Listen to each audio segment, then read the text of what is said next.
नमस्कार साथियों, आपका हमारे YouTube channel English with Gyanendra में हार्दिक स्वागत है, वंदन है, अभिनंदन है। साथियों, जैसा कि टॉपिक चल रहा था आप सभी का पंक्चुएशन, तो पंक्चुएशन की दूसरा पार्ट हम लेकर के यहाँ पे हाजिर हुए हैं।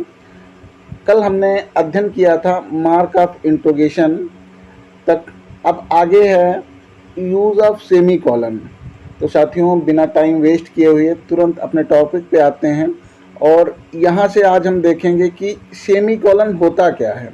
तो सेमी कॉलन को बनाने के लिए एक ऊपर बिंदी होती है और फिर नीचे एक हल्का सा कामा लगा दिया जाता है, तो इसको हम क्या बोलते हैं? सेमी कॉलन बोलते हैं। सेमी कॉलन का उपयोग कहाँ पे किया जाता है?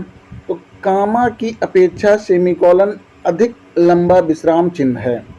कामा की अपेक्षा सेमी कॉलन अधिक लंबा विश्राम चिन्ह है। इसके पश्चात अक्सर कंजक्शन बट, आर, एंड आता है और फिर सेमी कॉलन का प्रयोग लेखन में निम्न स्थान पर होता है। सेमी कॉलन का प्रयोग ऐसे वाक्यों को विभाजित करने हेतु किया जाता है या होता है जिनमें विशेष विचारधारा हो तथा फुल स्टॉप लगाना सही हो। फुल स्टॉप लगाना सही हो और एक विशेष विचारधारा हो, अर्थात वहाँ पर कोई ऐसा बिंदु दिया गया हो जो बहुत ही महत्वपूर्ण हो। वहाँ पे हम किसका यूज़ करते हैं? सेमी कॉलन का उपयोग करते हैं। तो साथियों, जैसा कि यहाँ पे एग्जाम्पल में दिया गया है कि reading makes a full man, reading makes a full man, conference a ready man, writing and extract man. तो इसका अगर हम भावार्थ समझते हैं तो बिल्कुल सेमी कॉलन के उपयोग को हमें दर्शाता है कि कहाँ पर हमें सेमी कॉलन का उपयोग करना चाहिए। Reading makes a full man, पढ़ना हमें परिपूर्ण या जो पूर्ण व्यक्ति बनाता है, पढ़ाई हमें पूर्ण व्यक्ति बनाती है। कॉन्फ्रेंस अ रेडी मैन, और जो मीटिंग्स होती हैं वो हमें क्या करती हैं? तैयार करती हैं। और जो राइटिंग होती है या लिखना जो होता है वो एक आतुर व्यक्ति बना देता है या जिज्ञासु व्यक्ति बना देता है, अर्थात जो है हमें हमारे अंदर स्किल्स या दक्षताओं को विकसित कर देता है। तो यहाँ देखिए जो है फुल मैन की जगह पर क्या लगा हुआ है? कामा लगा हुआ है और फिर नीचे एक जो है अल्पविराम, जिसको हम कॉमा बोलते हैं, ये लगा हुआ है।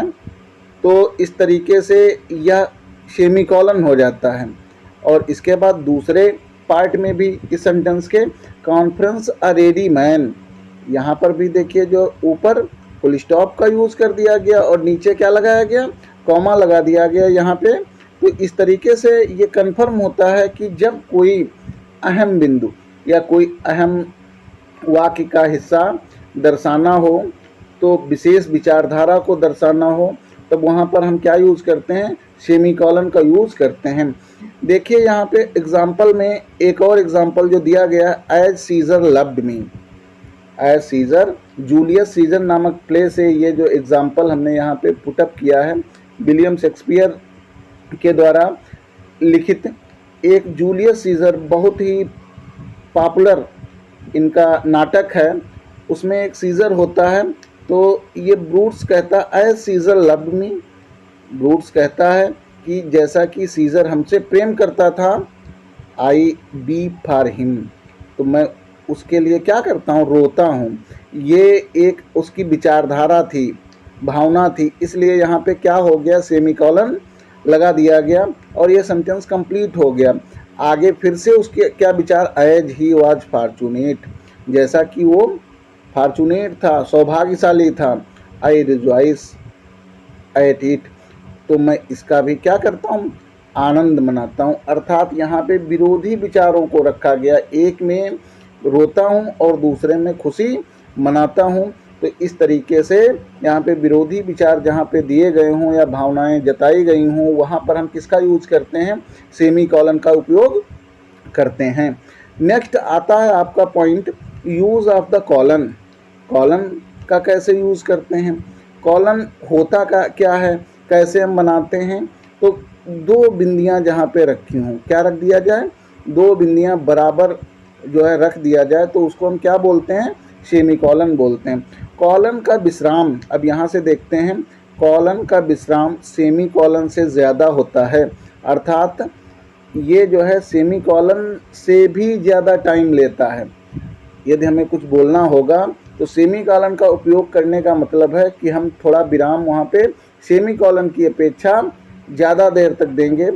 इसके मुख्य प्रयोग निम्न हैं। अब इसके प्रयोग कौन कौन से हैं, कहाँ पे हम यूज करते हैं, ये देखते हैं। तो एक अतिरिक्त रिमार्क जोड़ने के लिए या पिछले विचार पर जोर डालने के लिए इसका प्रयोग किया जाता है।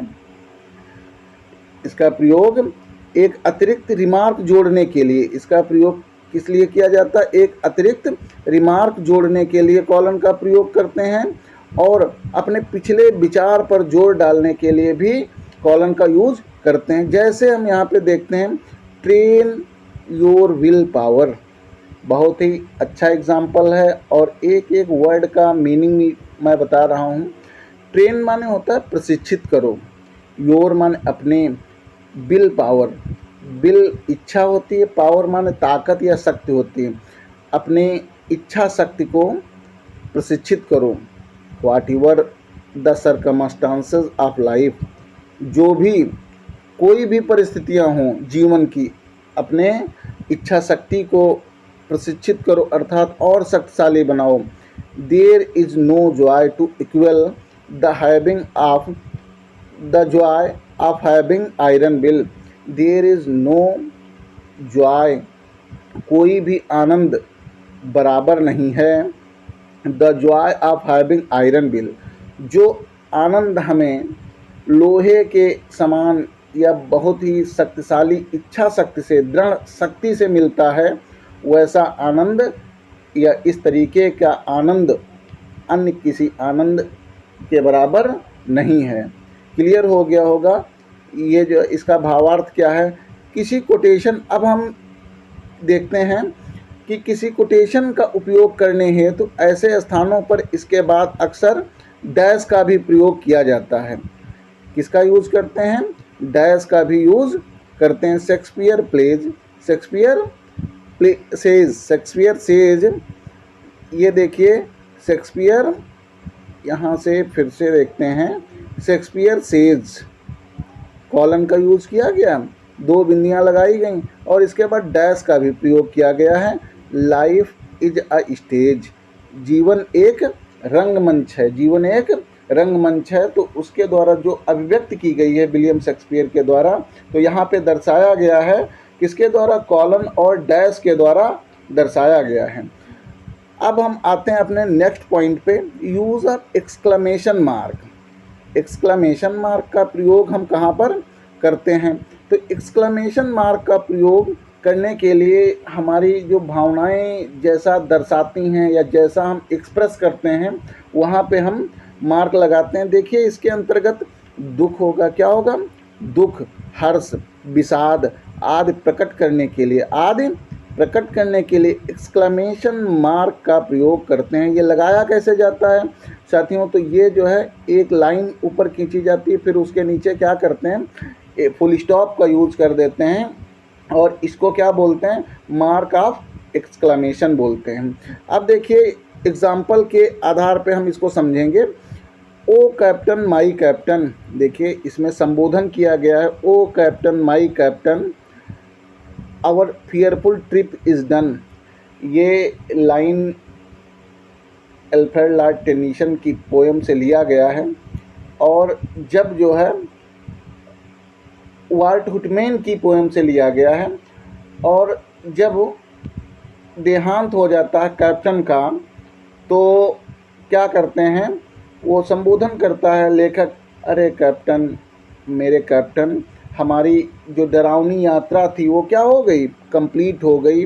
आगे देखिए जो है नेक्स्ट एग्जाम्पल में क्या है, संबोधित किया गया, ओ वर्ल्ड, अरे संसार, एक्सक्लेमेशन मार्क लगाया गया, ओ लाइफ, अरे जीवन, ओ टाइम, और समय को जहाँ पे एडिसिंग का भाव हो, संबोधन का भाव हो, वहाँ पे मार्क ऑफ एक्सक्लेमेशन का यूज़ किया जाता है। देखिए यहाँ पे एलास दिया गया, क्या दिया गया, alas she is dead. Next example हम देखते हैं, एलास सी इज़ डेड। तो एलास है, व्रेवो है, ओ है, ऐसे शब्द हैं जिनसे हम अपनी भावनाओं को जाहिर करते हैं कि दुख है, हर्ष है, आश्चर्य है या विषाद है। तो हम इन जब दुख, हर्ष, विषाद आदि को व्यक्त करना हो तो किसका यूज़ करते हैं, मार्क ऑफ एक्सक्लेमेशन का यूज़ करते हैं। अब आते हैं नेक्स्ट पॉइंट पे, यूज़ ऑफ हाइफन। हाइफन होता क्या है?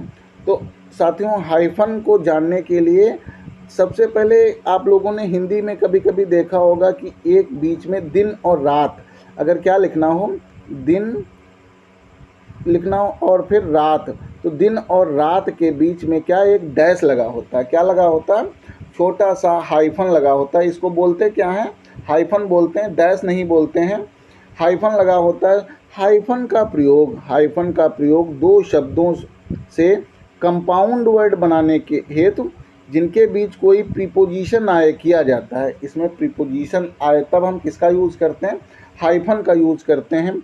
जैसे एग्जाम्पल से बिल्कुल क्लियर हो जाएगा, आउट ऑफ डेट, क्या लिखा हुआ है, आउट ऑफ डेट। यहाँ पे दिया गया आउट ऑफ डेट, तो आउट है, इसके बाद प्रीपोजिशन है, ऑफ आया है, डेट है, या अप्रचलित हो जाएगा। इसका अर्थ क्या होगा, अप्रचलित। सिस्टर इन ला दिया गया है, सिस्टर और बीच में प्रीपोजिशन दिया गया है, फिर ला दिया गया है, तो क्या करेंगे हम यहाँ पे हाइफन लगा देंगे। वन बाई वन के बीच में हम क्या लगाएंगे, हाइफन का यूज़ करेंगे, क्योंकि इसके बीच में दो शब्दों के बीच में प्रीपोजिशन दिया गया है। और फिर आगे जो है संयुक्त अक्षर बनाने के लिए भी हाइफन का प्रयोग किया जाता है। संयुक्त का मतलब होता है मिले हुए अक्षर बनाने के लिए। यदि मिले हुए शब्दों का निर्माण करना है तो हम किसका प्रयोग करेंगे, हाइफन का यूज़ करेंगे।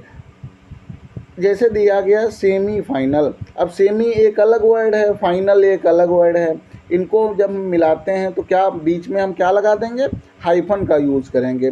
नेक्स्ट है text a book, text book है और इसके बीच में क्या यूज़ करेंगे, हाइफन का यूज़ करेंगे।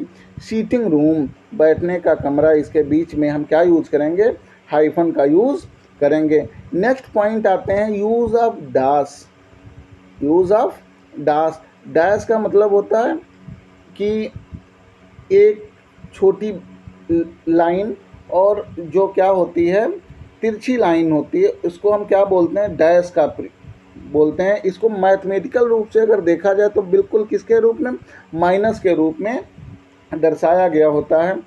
रुक रुक कर कही गई बात या बीच में रोकी गई बात को आगे बढ़ाने के लिए किसका उपयोग किया जाता है, डैश का प्रयोग करते हैं। अब जैसे honesty, honesty is the best policy, ये एक हमारा सेंटेंस हो गया कि ईमानदारी एक सबसे अच्छी नीति है। अब यहाँ पे क्या करेंगे, डैश का यूज़ करेंगे। So one has to believe, इसलिए एक व्यक्ति को क्या करना चाहिए, विश्वास बनाए रखना चाहिए। Will you, I mean, could you help me, जब कभी रुक रुक करके या हिचक महसूस करते हुए बोला जाता है तो किसका प्रयोग करते हैं, हाइफन का प्रयोग, हाइफन का प्रयोग करते हैं। हाइफन नहीं, ये जो है क्या हो जाएगा, जब रुक रुक करके या हिचक महसूस करते हुए बोला जाए तो हम किसका यूज़ करते हैं, डैश का यूज़ करते हैं। किसका यूज़ करते हैं, डैश का यूज़ करते हैं। यूज़ ऑफ कैपिटल लेटर, साथियों जैसा कि आप सभी को पता है कि कैपिटल लेटर का प्रयोग बहुत ही आसान होता है और थोड़ा सा ध्यान देना होता है कि प्रॉपर नाउन अगर कहीं मिल जाए। प्रॉपर नाउन का तात्पर्य ये होता है कि यदि राम, श्याम, मोहन, सोहन या किसी वस्तु, स्थान या व्यक्ति का नाम दिया गया हो तो ये क्या होता है, प्रॉपर नाउन होता है। जैसे दिल्ली है, लखनऊ है, सीतापुर है, राम, श्याम, मोहन, सोहन, गीता, सीता, ये सब क्या हो जाते हैं, प्रॉपर नाउन हो जाते हैं। तो इनका जो, इन शब्दों का जो पहला लेटर होता है उसको हम किस में लिखते हैं, कैपिटल में लिखते हैं। तो यहाँ पे देखते हैं उदाहरण के माध्यम से, मोहन यहाँ दिया गया, that is called proper noun. Is going to Lucknow, Lucknow is also a proper noun. तो दोनों शब्दों के पहले लेटर को क्या कर दिया गया, कैपिटल लेटर बना दिया गया। अगला है Sitapur is a big city, Sitapur is a big city. तो सीतापुर ये प्रॉपर नाउन है, इसलिए यस को क्या कर दिया गया, कैपिटल कर दिया गया। नेक्स्ट है Sita is a good girl, तो सीता के यस को क्या किया गया, कैपिटल कर दिया गया। और फिर जो है देखते हैं, ये दूसरा नाउन होता और प्रॉपर नाउन होता तो हम क्या करते, उसको भी कैपिटल कर देते। तो इस तरीके से मैं आशा करता हूँ कि आप सब लोगों की समझ में पंक्चुएशन बिल्कुल कंप्लीटली बैठ गया होगा। फिर भी यदि कोई डाउट होता है तो आप लोग कमेंट करके पूछ सकते हैं। मैं पुनः कोशिश करूँगा कि आप लोगों की समझ में पंक्चुएशन पूरी तरीके से आ जाए। तो आप लोग कमेंट, लाइक और शेयर अवश्य करिएगा। धन्यवाद।